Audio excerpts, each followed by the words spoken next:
Assalamualaikum warahmatullahi wabarakatuh. Salam sehat dan sejahtera selalu untuk kita semua. Baiklah, hari ini saya kembali memberikan materi dasar-dasar grammar yang kedua. Namun sebelumnya saya minta maaf yang sebesar-besarnya karena menyajikan materi ini dengan media yang seadanya, apa adanya, jadi menggunakan media kertas dan coret-coretan ya. Tetapi harapan saya ini akan sangat bermanfaat. Ini akan dibutuhkan oleh kalangan banyak tentunya bagi yang membutuhkan. Oke, baiklah, langsung saja pada materi. Silakan disimak, dicatat jika perlu, dan diputar ulang kembali jika ada hal-hal yang kurang jelas begitu ya, dan boleh ditanyakan di kolom komentar. Pada pertemuan yang lalu kita sudah belajar tentang part of speech yang nomor satu dan nomor 2, noun dan pronoun.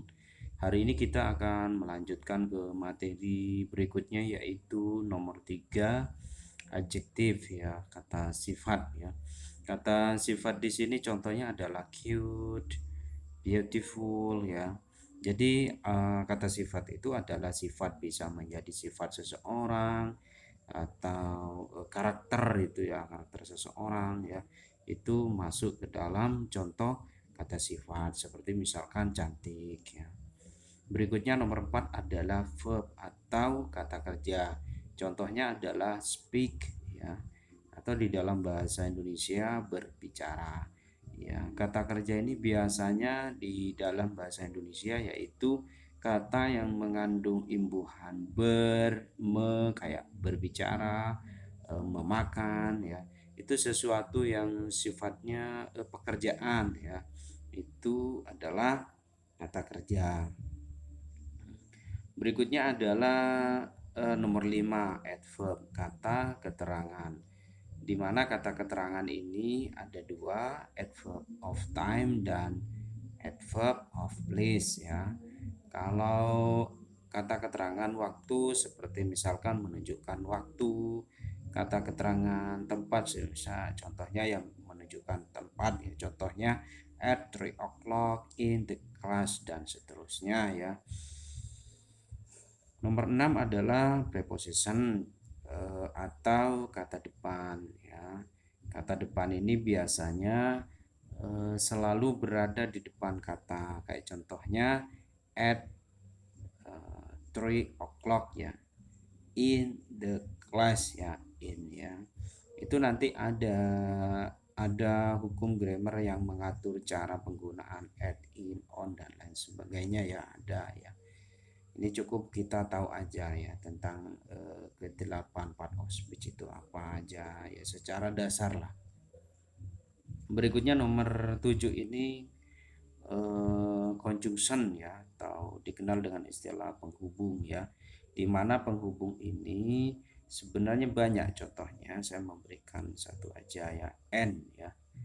Jadi penghubung ini bisa jadi menghubungkan kata dan bisa jadi menghubungkan kalimat ya. Kalau di dalam bahasa Indonesia, kalau kayak bisa nama orang Andi dan Susi ya, dalam bahasa Inggris juga bisa Andi and Susi ya, bisa. Itu penghubung ya. Kenapa dikatakan kalimat kata penghubung? Karena menghubungkan kata itu tadi. Contohnya Andi and Susi ya. Yang terakhir nomor 8 adalah interjection ya. Interjection ini adalah kata seru ya. Biasanya di dalam kalimat kata seru ini selalu diikuti dengan tanda seru. Seperti yang sudah ada di situ, wow itu ya. Yang terakhir adalah fungsi part of speech. Kenapa saya jelaskan di sini menjadi fungsi yang terakhir? Karena sebelumnya saya telah menjelaskan part of speech ini tidak secara rinci ya. Ada hal yang terlupakan, banyak yang terlupakan, sehingga di sini bisa saya jelaskan kembali. Salah satu fungsinya banyak ya sebenarnya, bisa membentuk frase dan lain sebagainya. Agar mudah diingat aja.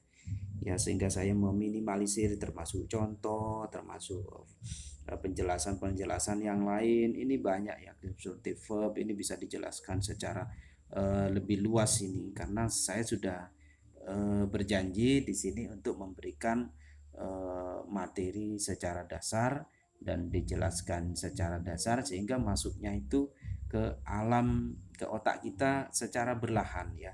Di situ secara berlahan, karena kalau penjelasannya seperti ini kesannya kan ringan gitu ya. Jadi kok enggak jelemet gitu ya. Ini kita kalau berbicara non saja banyak sekali ya ini. Penjelasannya luas, tetapi kita di sini kita jelaskan secara singkat, mendasar dan mudah dipahami ya. Terus kembali ke fungsi part of speech atau kelas kata, yaitu yang pertama atau salah satunya adalah membentuk kalimat. Contoh, I speak English in the class ya. Di sini saya ambil I speak English ini dari contoh kelas kata yang sudah ada di atas ya. Seperti kayak I ya. Ini nih kayak ini nih. I speak ya, di atas sudah dijelaskan kalau I itu contohnya adalah pronoun ya. Itu yang saya garis bawah. Termasuk speak ini masuk ke contohnya itu, coba nomor 4 ya, verb ya. Dan English ini termasuk ke contohnya yang sudah dilingkari nomor 1, noun ya, kata benda. Terus yang in the class ini termasuk ke contohnya nomor 5 ya, adverb ya, adverb of place ya. Nah, jadi kenapa logikanya membentuk kalimat, artinya dari ke-8 contoh kata itu berfungsi untuk membentuk kalimat-kalimat ini ya. Sementara kita di dalam keseharian kita ini kita berbicara berdasarkan susunan kalimat ya. Secara dasar adalah berdasarkan susunan kata dari ke-8 kata ini, sehingga disusunlah menjadi kalimat ya. Oleh karena itu menurut hemat saya belajar ke-8 part of speech ini wajib sekali untuk kita ketahui, karena dengan demikian kita nantinya akan mampu menyusun kalimat dengan baik ya.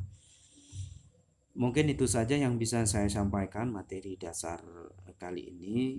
Sampai jumpa di kesempatan berikutnya, semoga bermanfaat.